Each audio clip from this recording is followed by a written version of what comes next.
कि धर्म मानव रचित है, कोई भी धर्म ईश्वर रचित नहीं है। इसी संदर्भ में मैं ये कहना चाहूँगा कि ये मेलेनी जो इटली की प्रधानमंत्री हैं, इनकी तस्वीरें प्राय आप हमारे प्रधानमंत्री जी के साथ देखे होंगे और सोशल मीडिया पे कई सारी चीज़ें वायरल हो रही थी इसको लेके। मेलेनी और मोदी जी एक दूसरे के अच्छे फ्रेंड हैं, उनकी बॉडी लैंग्वेज से ऐसा लगता है कि they are good friend, nothing is wrong in this. तो मैं कहना चाहता हूँ कि आप देखिए मेलेनी ने इस्लाम को लेके क्या कहा। Io penso che ci sia un problema di compatibilità tra la cultura islamica o certa interpretazione della cultura islamica e i diritti e i valori della nostra civiltà. A me non sfugge che la gran parte dei centri culturali islamici in Italia sono finanziati dall'Arabia Saudita. देखिए धर्म दो तरह के होते हैं जो मेरा मानना है। एक धर्म होता है व्यक्तिगत उत्थान के लिए, यानी कि व्यक्ति के उत्थान के लिए वो अस्तित्व में आया है, और दूसरे धर्म होते हैं जो एक तरह से आप कह सकते हैं कि सामाजिक धर्म हैं या फिर राजनीतिक धर्म हैं। तो मैं किसी धर्म की बुराई नहीं करना चाहता हूँ, लेकिन इस्लाम का जो स्वरूप है, इस्लाम का पूरा स्वरूप एक राजनीतिक दल की तरह है, विस्तारवादी सोच ही इनकी रही। आप इस्लाम के उदय से लेके आज तक की इस्लाम की कहानी अगर आप देखिए तो इस्लाम के जो भी कट्टर समर्थक हैं वो सिर्फ़ और सिर्फ उनकी विस्तारवादी सोच है कि जहाँ कहीं भी वो हैं उनके आसपास सिर्फ इस्लाम के मानने वाले लोग हैं, जो नहीं मानते हैं उनको जैसे तैसे जो है इस्लाम मनवाया जाए। तो कुल मिला के इसी प्रवृत्ति की ओर मेलेनी ने संकेत किया है। तो मैं कहना ये चाहूँगा कि अगर आप दुनिया को देखिए, आप इस्लाम के उदय से लेके आज तक की दुनिया को देखिए, तो इसमें निस्संदेह कहा जा सकता है कि इस्लाम ने दुनिया में सिर्फ़ और सिर्फ समस्या ही पैदा की है। इस्लाम व्यक्तिगत उत्थान के लिए इसके पास कोई दर्शन नहीं है, कोई दिशा दशा नहीं है कि व्यक्ति का व्यक्तिगत उत्थान कैसे हो। इनमें कुछ अच्छी चीज़ें ज़रूर हैं। अगर आप सामाजिक नियमों को देख लें कि जो है परिवार में बंटवारे कैसे होने चाहिए, न्याय पद्धति क्या होनी चाहिए, हमें क्या करना चाहिए, क्या नहीं करना चाहिए, इन विषयों को अगर लिया जाए तो इस्लाम में कुछ अच्छी चीज़ें हैं, लेकिन ढेर सारी बुरी चीज़ें भी। और सबसे बुरी चीज़ ये है कि Islam is not spiritual religion, I will say. Islam को एक तरह से कहा जाए दूसरे शब्दों में तो ये इसका स्वरूप ही धर्म का स्वरूप नहीं है। ये अध्यात्म की शिक्षा नहीं देता है, ये मनुष्य के उत्थान की शिक्षा नहीं देता है, बल्कि ये धर्म के उत्थान की शिक्षा देता है, ये धर्म के विस्तार की शिक्षा देता है। और इसकी जो मेन शिक्षाएँ वो यही हैं कि पूरी दुनिया इस्लाम के झंडे के नीचे आए और इन नियमों का पालन करे। और इसको ईश्वर से जोड़ दिया गया है कि ये जो कुरान है ये ईश्वरी संदेश है, this is the message of God. And in सारी सोच के चलते दुनिया में ढेर सारी समस्याएं इस्लाम के चलते पैदा होती रही हैं। तो मेरा इस वीडियो का मकसद ये है, मेलेनी ने जो कहा है कि पूरे यूरोप में इस्लाम जो है विस्तार कर रहा है, ये विस्तारवादी सोच जिसकी मैं बात कर रहा हूँ उससे पीड़ित है, पूरा यूरोप पीड़ित है।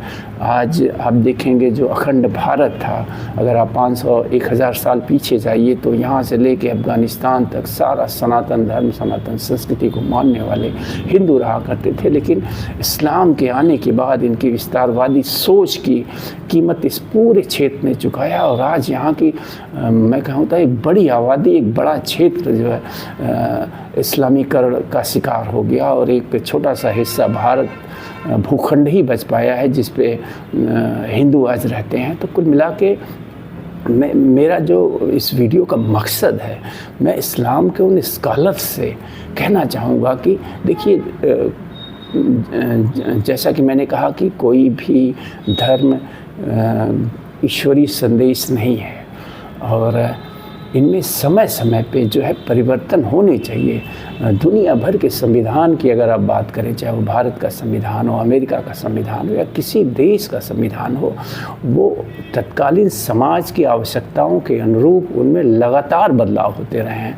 भारत में भी सैकड़ों जो है संविधान संशोधन हो चुके हैं। दुनिया के सारे संविधानों में ढेर सारे संवैधानिक संशोधन हो चुके हैं। तो मैं कहूँगा कि जो धर्म की किताबें हैं, मैं चाहे वो महाभारत हो, चाहे वो रामायण हो, चाहे वो कुरान हो, चाहे वो बाइबिल हो, मैं सबकी बात कर रहा हूँ। सारे जो धार्मिक किताबें हैं इनमें भी समय के अनुसार बदलाव होना चाहिए। एक वक्त था पूरी दुनिया कहती थी कि धरती चपटी है, आज भी ये कहने वाले लोग हैं कि धरती चपटी है, ऐसे मानने वाले लोग हैं। जल्द ही मैंने एक मौलवी का वीडियो देखा था, वो सऊदी अरेबिया कहीं से थे, और वो दावे के साथ कह रहे थे एक धरती चपटी है, विज्ञान हमें बेवकूफ़ बना रहा है, विज्ञान इस्लाम को ख़त्म करना चाहता है, इसलिए वो ऐसा कह रहा है।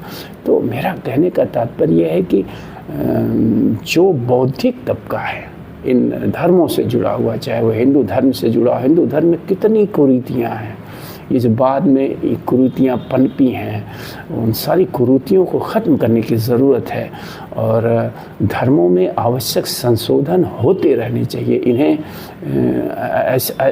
इनमें ऐसा कुछ नहीं है जो ईश्वर द्वारा लिखा गया है और वो बदला नहीं जा सकता है, उनमें संशोधन नहीं किया जा सकता है। तो मैं इस्लाम के मानने वालों से, उन बौद्धिक लोगों से जो सच में समझते हैं चीज़ों को कि वास्तव में धर्म कहाँ से पैदा हुए होंगे, या वास्तव में धर्म का हमारे जीवन पे क्या प्रभाव है या उसका क्या उपयोग है हमारे जीवन में, उनको निश्चित रूप से आगे आके उन बातों पे प्रश्न करना चाहिए कि ये चीज़ अब पुरानी हो चुकी है, this thing has been outdated, और इसमें बदलाव किया जाए। तो कुल मिला के मैं यही कहूँगा कि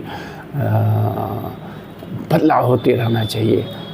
नदी का जल जब रुक जाता है ना तो वो सड़ जाता है, और नदी का जल ताज़ा तभी तक रहता है जब तक उनमें फ़्लो रहता है, वो बहता रहता है, वो बदलता रहता है। तो दुनिया में व्यक्ति को भी, समाज को भी, राष्ट्र को भी, और जो हमारी ये किताबें हैं, धर्म की किताबें जिनको हम हज़ारों साल से ढो रहे हैं अपने सर पे रख के हूबहू, उनमें भी समय के अनुरूप बदलाव होने चाहिए।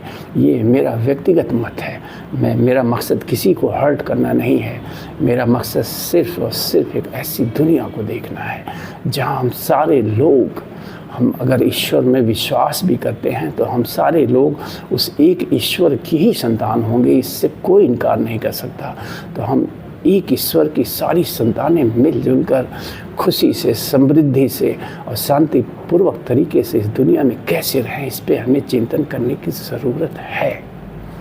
और बस इसीलिए मेरा यह आग्रह है, ख़ासकर इस्लाम मानने वालों से मेरा विशेष आग्रह है। Islam has become a turbulent religion for the entire world. क्यों?